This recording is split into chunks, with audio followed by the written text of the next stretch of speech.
الصورة اللي انت شايفها قدامك دي احنا كنا قبل امتحان اللغة، امتحان بيتس فاي في اسكندرية. كنا بنحضر للامتحان وكانت ايام كفاح حرفيا يعني. النهاردة الحمد لله انا بقابل زميلي اللي كان معايا في الصورة ده، دكتور عبد الرازق. حبيبي يا دكتورة والله. والنهاردة احنا كنا بنصلي الجمعة في اكبر جامع في المانيا. هنا كنا بنعدي الشارع، استنينا لحد ما الإشارة فتحت. ناس كتيرة زي ما حضراتكم شايفين بتروح تصلي، جاليات إسلامية كتيرة من جنسيات مختلفة. الجالية الأكبر فيهم الأتراك.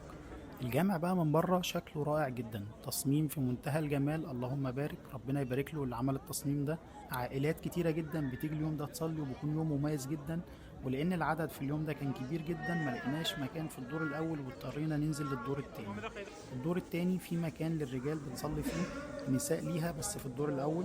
نزلنا المكان اللي تحت، لقينا برضو المكان زحمة واضطرينا نفرش ونصلي في التراب. بعد كده خرجنا اتمشينا شوية لحد ما العصر أذن، وبعد كده رحنا اتوضينا، وده واحنا جوه الجامع في الدور الأول. الجامع زي ما حضراتكم شايفين في دور للسيدات، تصميم من جوه الجامع غاية في الجمال، حاجة كده ما شاء الله اللهم بارك. ناس كبار وأطفال صغيرين، أجواء إسلامية رائعة. ناس كتير بتظبط أجازاتهم في اليوم ده عشان تحضر الصلاة وتعيش الأجواء الجميلة اللي حضراتكم شايفينها. الجامع موجود في مدينة كولن في ألمانيا.